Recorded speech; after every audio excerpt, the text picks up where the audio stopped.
জুলাই যে আন্দোলন হয়েছে সেই আন্দোলনের মাধ্যমে ফয়সালা হয়ে গেছে আওয়ামী লীগের দেশে থাকতে পারবে না, তাই না? এরপরে আর কোন কর্মী আজকে যারা ক্ষমতা আছে তারা কাদের? এই আন্দোলনের ফসল তো তারাই এই নিষিদ্ধ করতে তাদের সমস্যাটা কোথায়?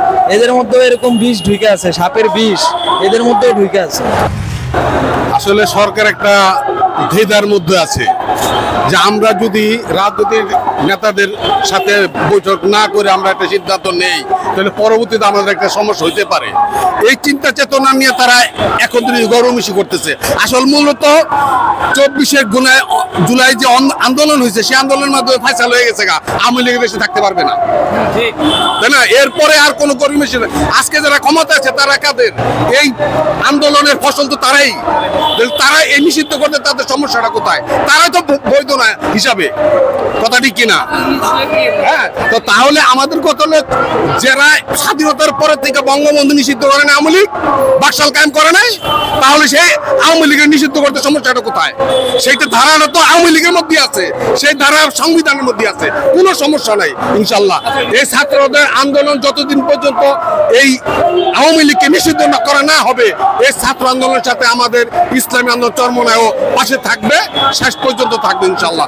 আগেও ছিল, এখনো থাকবে। এখানে বিএনপি একটা ব্ল্যাকমেল করতে চাইতেছে, সেটা হচ্ছে এই যে আওয়ামী লীগের যে ভোটগুলো তারা কাছে নেওয়ার জন্য, তারা তাদের পাশ নেওয়ার জন্য তারা এই সিদ্ধান্তটা নিতে চাইতেছে না, তারা ফেস করতে চাইতেছে না। এটা জাতি বুঝে গেছে যে আওয়ামী লীগের বিএনপির সাথে বেশি একটা পার্থক্য না, মুদ্রার এই পিঠ আর এই পিঠ। চিন্তা করে আওয়ামী লীগ বর্তমানে যে পেশি তৈরি হয়েছে, আওয়ামী লীগ যদি মাঠে থাকে তাহলে আওয়ামী লীগের বাইজা বিএনপি ক্ষমতা যেতে পারবে। যে আওয়ামী লীগ খারাপ ছিল, আমরা ভালো। এখন যারা বিএনপির পরে যারা আছে যে দলগুলো, তাদের কোনো কলঙ্ক নাই, তাদের বিরুদ্ধে কি তকমা দেবে বিএনপি? তাদের রাজনীতির জন্য কঠিন হয়ে যাবে এটা। এই জন্য তারা চাইতেছে আওয়ামী লীগের পাশে রাখতে, এই ফ্যাসিস্টের পাশে রেখে তারা ক্ষমতায় যাওয়ার একটা সিঁড়ি ব্যবহার করতে চাইতেছে, আর কিছু না। এদের মধ্যে এরকম বিষ ঢুকে আছে, সাপের বিষ এদের মধ্যেও ঢুকে আছে, নাহলে তো এতদিনই নিষেধ করেই দিত। যেমনি ছাত্রলীগ নিষেধ করছে, ওদের উপরে অত্যাচার করছে দেখে নিষেধ করছে, এখন জাগো উপরে অত্যাচার করছে, হেরা তো নিষেধ করতে নামছে মাঠে, দেখতেছেন না নামছে। ছাত্রলীগ অগো উপরে অত্যাচার করছে দেখে ওরা আগে থাকতে ছাত্রলীগকে নিষেধ করছে, যাতে ওরা আগে না বাড়তে পারে। চাই তো বিএনপি চায় আওয়ামী লীগ আসুক নির্বাচনে, আবার আসুক। ওরা আগে নির্বাচন করতে কি করছে? আওয়ামী লীগ এই করে, আওয়ামী লীগ চাঁদাবাজি করে, আওয়ামী লীগ এই করে ওই করে, ওরা মানুষের কাছে ক্যাম্পাস করছে না, মানুষের কাছে বলছে, প্রচার করছে বিএনপি যে আমরা বিএনপি এরকম ভালো করছে না। এখন বিএনপি কাদের বিরুদ্ধে করবে? যদি আওয়ামী লীগ নির্বাচনে না আসে তাহলে কারে করবে? কার বিরুদ্ধে কথা বলবো? কারো বিরুদ্ধে কথা বলার আছে? আলেমুল্লাহদের বিরুদ্ধে কথা বলতে পারবো যে হেরা এই চাঁদাবাজি করছে, হেরা এই করছে, ওখানে লুটপাট করছে, হরতাল করছে, এরা করছে? কইতে পারবো না তো। মানে এর জন্য আওয়ামী লীগের নির্বাচনে চায় তারা।